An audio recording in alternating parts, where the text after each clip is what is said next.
Dobar dan and welcome. Today, we're embarking on a journey to explore the vibrant and diverse culture of Croatia. From the warm-hearted people and delicious cuisine, the rich history, traditions, and culture is a treasure and it's waiting to be discovered. So let's dive in. Croatia is home to about 4 million people, known for hospitality, resilience, and the love for their beautiful country. The language, the official language is Croatian.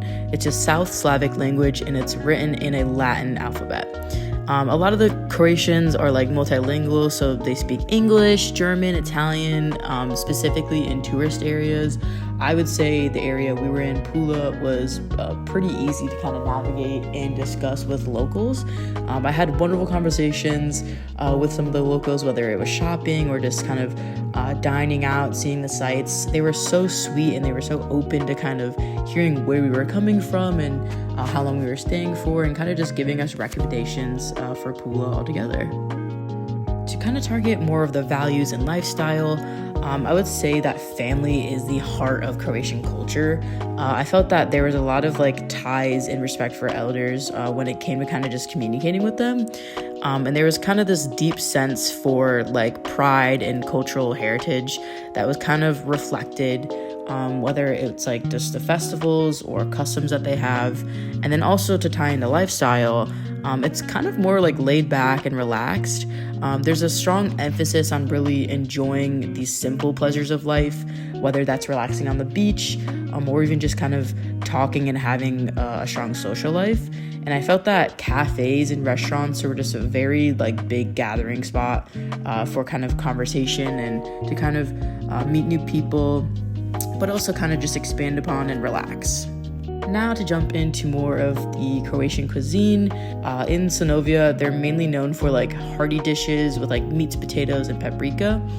And some of the famous dishes that we got to try, one was definitely the seafood. They had fried seafood, fried fish. The calamari was actually very delicious.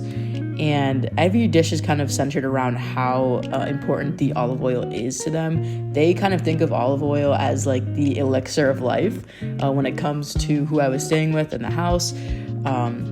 Our host actually told us about these different sauces, such as like peka, which is meat or seafood, and it's cooked under like a bell-like dome, and then it's covered with hot coils. She said that she sometimes makes this with her family. And then they also have fatul, which is like small sweet donuts, and they kind of enjoy these more times during holidays.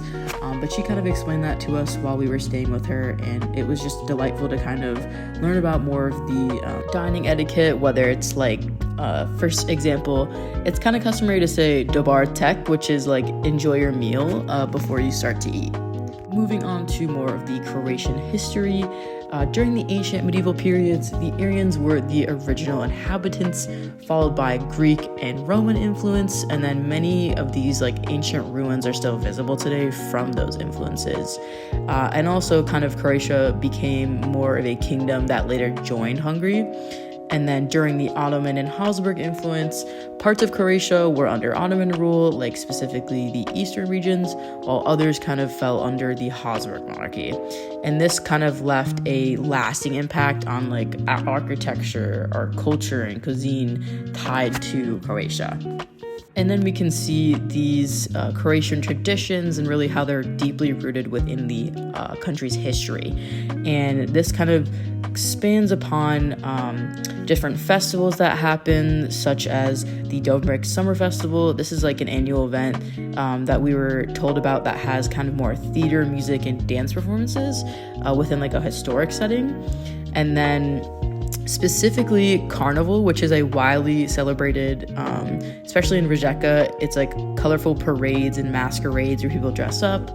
And that kind of also impacts like embroidery and lace making, which are some of the important crafts in like folk culture that have different designs, kind of considering each region of it. Together, I would say that Croatian culture is really captivated through family, modern influence, but also celebrating nature and really just the importance behind food.